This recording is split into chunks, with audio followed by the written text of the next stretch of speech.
Examination Day, written by Henry Slesar, told to you by Edward E. French. The Jordans never spoke of the exam, not until their son, Dickie, was 12 years old. It was on his birthday that Mrs. Jordan first mentioned the subject in his presence, and the anxious manner of her speech caused her husband to answer sharply. "Forget about it," he said. "He'll do all right." They were at the breakfast table, and the boy looked up from his plate curiously. He was an alert-eyed youngster with flat blonde hair and a quick, nervous manner. He didn't understand what the sudden tension was about, but he did know that today was his birthday, and he wanted harmony above all.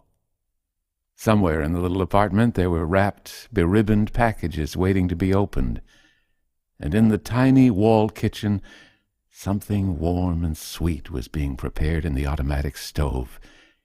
He wanted the day to be happy, and the moistness of his mother's eyes, the scowl on his father's face, spoiled the mood of fluttering expectation with which he had greeted the morning. What exam? His mother looked at the tablecloth. "It's just a sort of government intelligence test they give children at the age of 12. You'll be taking it next week. It's nothing to worry about." "You mean like a test in school?" "Something like that," his father said, getting up from the table. "Go and read your comics, Dickie." The boy rose and wandered towards that part of the living room which had been his corner since infancy.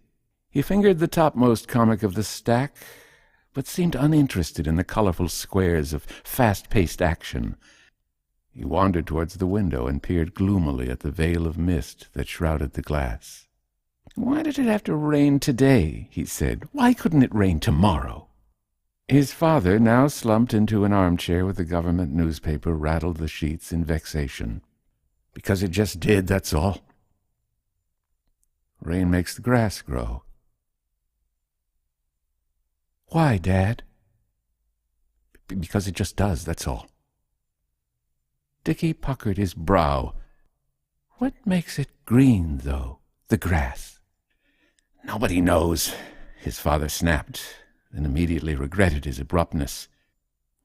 Later in the day it was birthday time again. His mother beamed as she handed over the gaily colored packages, and even his father managed to grin and a rumple of the hair.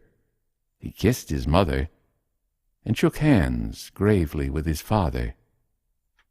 Then the birthday cake was brought forth, and the ceremonies concluded. An hour later, seated by the window, he watched the sun force its way between the clouds. "Dad," he said, "how far away is the sun?" 5,000 miles, his father said. Dickie sat at the breakfast table and again saw moisture in his mother's eyes. He didn't connect her tears with the exam until his father suddenly brought the subject to light again.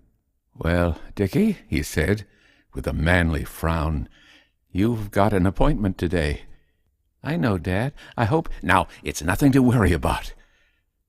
Thousands of children take this test every day. The government wants to know how smart you are, Dickie. That's all there is to it." "I get good marks in school," he said hesitantly. "This is different.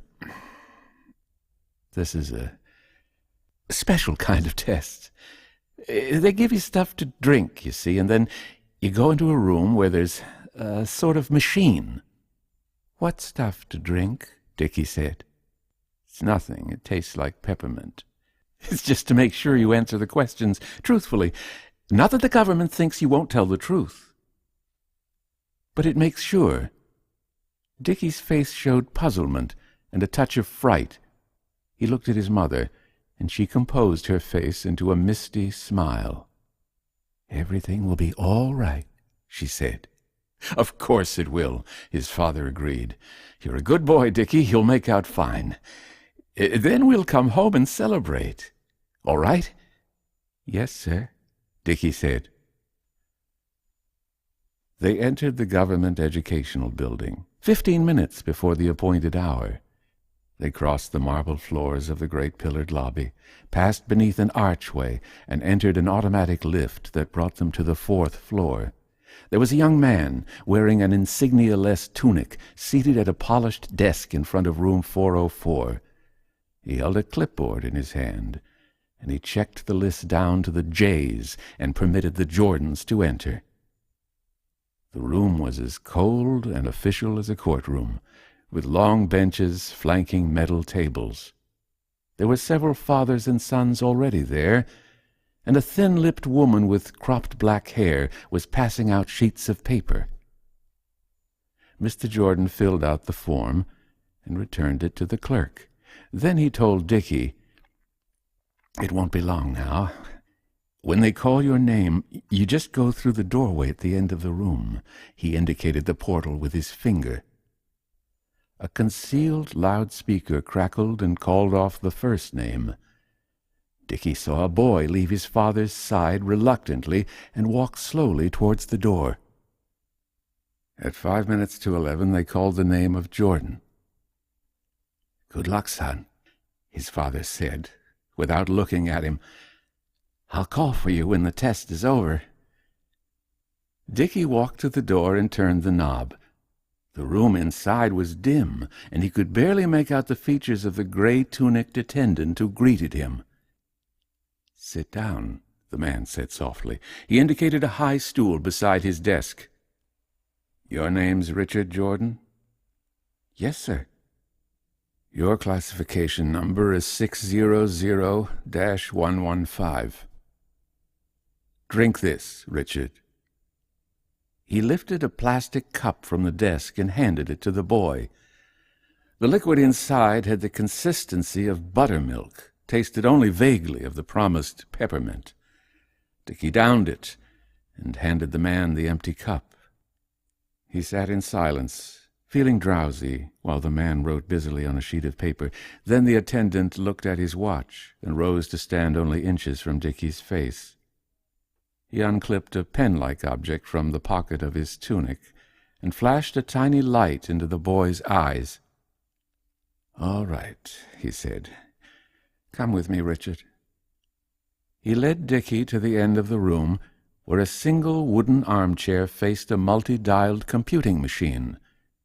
There was a microphone on the left arm of the chair, and when the boy sat down, he found its pinpoint head conveniently at his mouth. "Now just relax, Richard. You'll be asked some questions, and you think them over carefully. Then give your answers into the microphone. The machine will take care of the rest." "Yes, sir." "I'll leave you alone now. Whenever you want to start, just say 'ready' into the microphone." "Yes, sir." The man squeezed his shoulder and left. Dickie said, "Ready." Lights appeared on the machine, and a mechanism whirred. A voice said, "Complete this sequence. 1, 4, 7, 10.